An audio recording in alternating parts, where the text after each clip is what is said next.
Kila discovered the secret.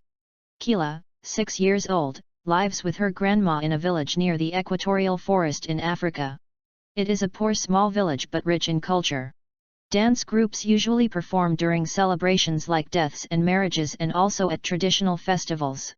At times masquerade, often referred to by the villagers as jujus, would also come out in the nights and display around the neighborhoods.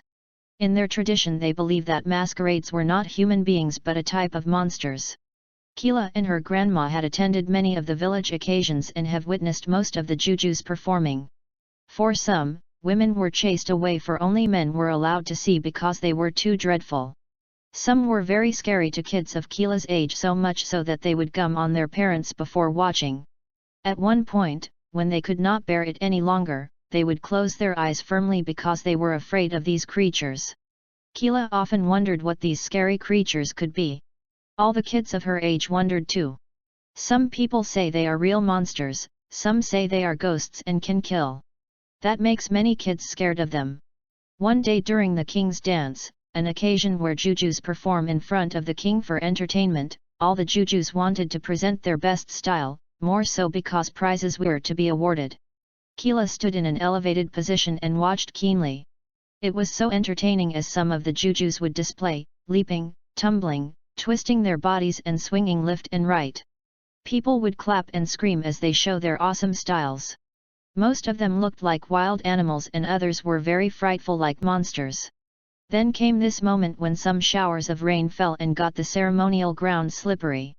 The jujus that were performing at the time started going back to their hiding places when one of them slipped and fell seriously, and unfortunately his mask came out of his head and rolled meters away. To the greatest surprise of Kila, who was watching keenly, she saw with her own naked eyes that it was their neighbor under the mask. She exclaimed, "Grandma, it's Papa Nduru." Her grandma held her mouth, but it was too late. Kila had already discovered the juju secret. She held her head with eyes wide open to see more. "Wow!" she goes, "so jujus are people and not monsters." Kila's grandma immediately took her home. The next day Kila could not keep this new discovery to herself despite the fact that her grandma kept cautioning her. The surprise was so great that she couldn't wait to share it with her friends in the afternoon during their fun time.